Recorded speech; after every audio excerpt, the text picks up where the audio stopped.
is probably no telling.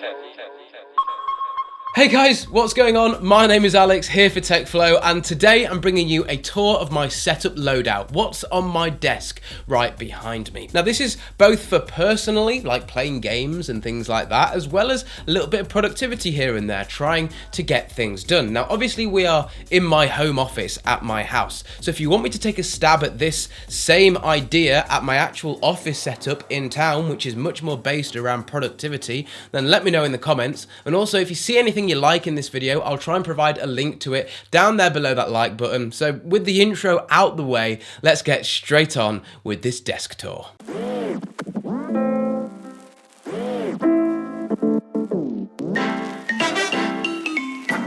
Now firstly, let's describe aesthetics. I would say that my setup is clean, minimal, and natural. Clean because we've got no cables and there's a hell of a lot going on here. It's a 2 PC setup, we've got a 2.1 audio system, an XLR microphone setup, just to name a few, and it's basically all cable free. Like, you look at this thing and you wouldn't know that there's all of this going on underneath the surface. All the way from the mouse to the keyboard to the headset and even this funky lamp are all basically free of cables, and that's why I use the words clean and minimal. I just don't work well with mess. When it's messy, I find it really hard to relax, and for whatever reason, I just seem to think that the environment that you create your work in is reflected in the actual work itself. So I like a clean setup. Now the reason I say natural is because of my desk, and it's possibly the question I get the most. Alex, where did you get your desk from? Now I actually purchased this off eBay. It's a dining table out of all things, and I also got the legs off eBay too. These are just some square metal legs bolted onto the bottom here. The one thing I really like is the live edge on this desk. It feels really natural to me, and that goes in contrast obviously with all of the tech that's sat upon it. Now what's actually sat on the desk? Let's start out with the boring stuff first. This is my YouTube journal. It's basically just my book, which I use to write absolutely everything. Now I went through a stage of actually using an iPad to do a lot of my writing, which I've got actually right here with some notes on for this video, but I just find that writing things down on an actual piece of paper forces me personally to actually get things done. What I tend to do most days, most work days, is in this book write the to-do list, maximum of 10 items on here to make sure that I get everything done. It's really nasty to write a huge to-do list and not be able to finish anything. Make your to-do list manageable. It will make you feel much more productive. Okay, journal out the way, let's move on to hardware. 2 mice, black and white, and that's because I've got 2 PCs at this setup. The first mouse is the G502 Lightspeed from Logitech. Mice for me have always been about feel first. I have small but really fat fingers, and I find it hard with a lot of larger mice to actually get my entire hand around the mice. With these Logitech ones, they fit really, really nicely. The wireless performance specifically, it is just unparalleled to any other wireless mouse that I have ever used in my entire life. And couple that with the power play mat that this mouse is currently sat on. Now this gets really cool. Basically, this mouse mat moves the wireless receiver that would sit in your PC to the actual top of the mouse mat. You can see it here, and it's got the Logitech logo on the top. This is actually the receiver from the mouse, so this mitigates any sort of wireless interference that you may get if your PC is quite far away from the mouse, because the receiver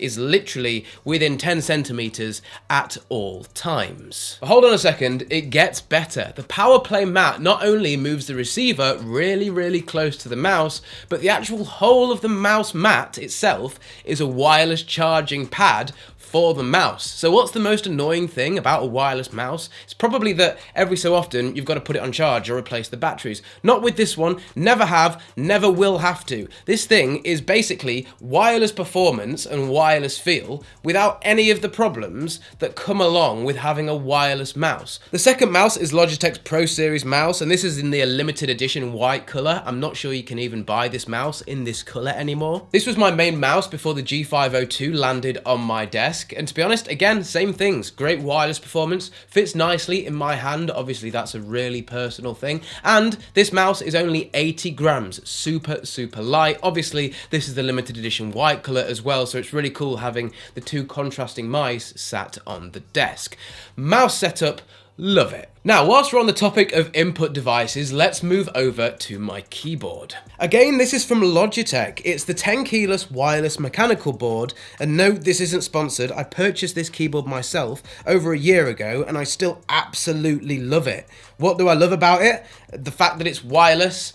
And the wireless performance is awesome. The fact that it has Bluetooth, I've got two PCs at this setup, so with a flick of a button, I can switch this keyboard between the two computers and it just works really, really well. The battery life is great considering this is a backlit keyboard with RGB, and I love the dedicated media and volume adjustment, which is something that I'm always using. I would genuinely never have a keyboard without media controls. But with these input devices, much like the mice, it's a feel thing, isn't it? It's a personal feel thing. I just really like the switches, these low profile tactile switches. There's enough travel in them, but it's not too much. And I also just really, really enjoy the sound of this keyboard.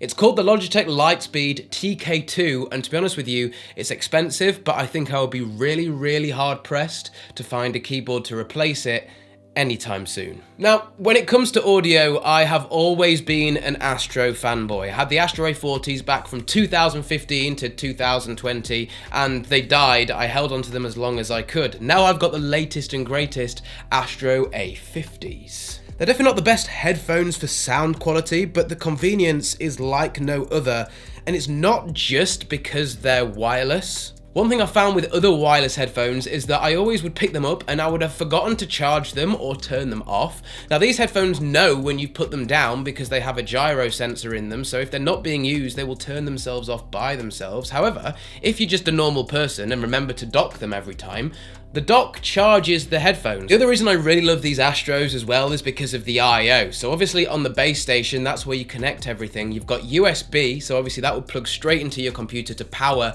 the whole system. That obviously also transfers audio from the computer and the microphone back to your computer over USB. However, you've also got 3.5mm audio in for legacy devices if you want. And something I also use is the Toslink, or optical in and out. So I can go from optical into these headphones and then optical out of these headphones into the audio system, the 2.1 system that's sat either side of the monitors, which moves us on to the speakers. These are the True Audio 5s, and they have a 5-inch driver and a silk dome tweeter. And the sub is the True Audio C sub, and it is just an insane subwoofer because it basically has 3 drivers. Well, it doesn't. 2 of them are passive radiators and 1 of them's a driver. But the result is having 3 of these membranes moving on the sub, 1 on the front and 2 on either side, it cancels out the vibrations. So you get the feeling of all of the bass, right, when you turn it up,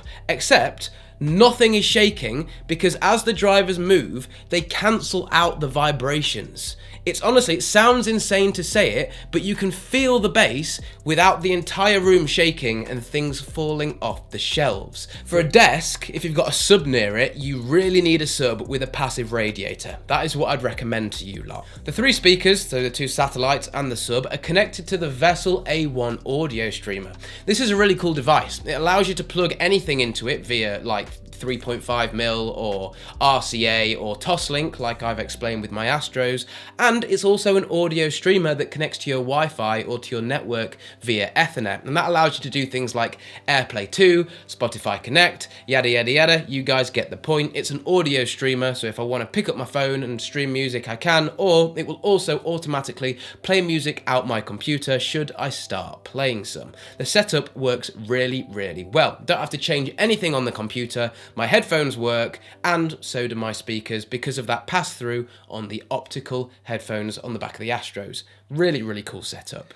Moving on to the visuals, I've got 2 Samsung Odyssey G7s here, and honestly this broke my bank because these are like £700 monitors a piece, so I spent like £1,500 on this monitor setup behind me just for the 2 lower screens. However, so worth it. Let me explain. First off, the curvature of these monitors is insane, and it's enhanced because I've got 2 of them next to each other. The curve is just crazy from these 2 screens. It's really something else when you experience this setup in person. Honestly, the cameras do not do this justice whatsoever. Specs, each one is 1440p, but here's the kicker. they're running at 240 hertz. My computer literally isn't powerful enough to kick out 240 frames on the games that I play at my setup. I'm only getting about 180, which is still insane. The monitor above is an ultra-wide LG 34-inch, and that's running at 144 hertz. Alex, can you tell the difference between 144 and 240? 100% yes, you can tell the difference. Is it necessary?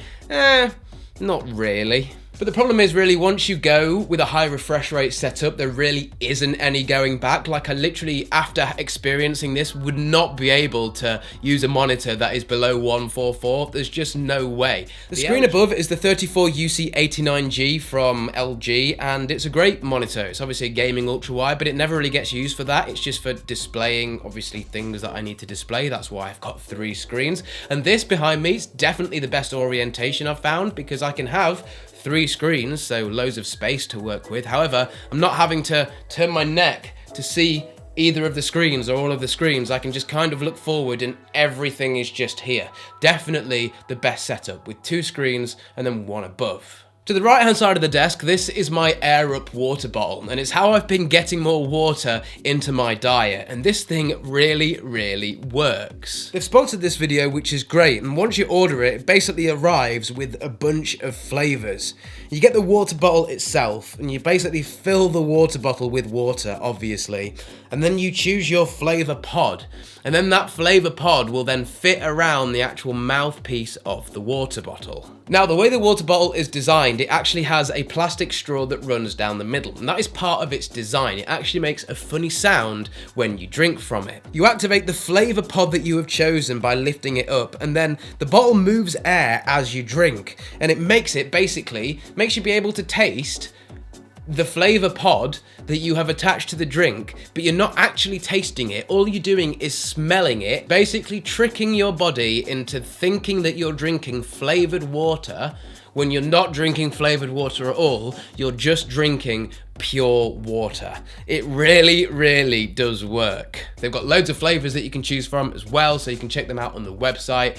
Thanks to AirUp for sponsoring this video and making my water intake rise dramatically. I genuinely feel loads healthier from it, which is absolutely great. Now, next to the bottle, we've got my floating lamp. This is a really cool lamp. I think you can see it right there. It's basically a bit of a gimmick, but it's kind of cool at the same time. A lot of people that come in my office are like staring at it like, whoa. The thing I use it for as well is on the bottom, on the base of the lamp. It's actually a wireless charging pad, so I can put my phones and things on there to charge whilst I'm sat there working. It's just a nice piece to have, and it really is satisfying to just see it there floating. It's calming, it's soothing. The only other 2 things on the desk are right below the monitors in the middle, and that's my Stream Deck and my Go XLR. Obviously, the Stream Deck is pretty self-explanatory. It has loads of little buttons on it, and you can customize what the buttons do. You can make them into macros, you can make them swap scenes in your streaming software, which is what I use it for. You can make them launch programs, and the Go XLR is how I get my signal from my XLR microphone, which is on the boom arm, over to my computer. It does the world for me, and it allows me to use my XLR microphone with my computer without any hiccups. I've had so many problems over the years with audio interfaces,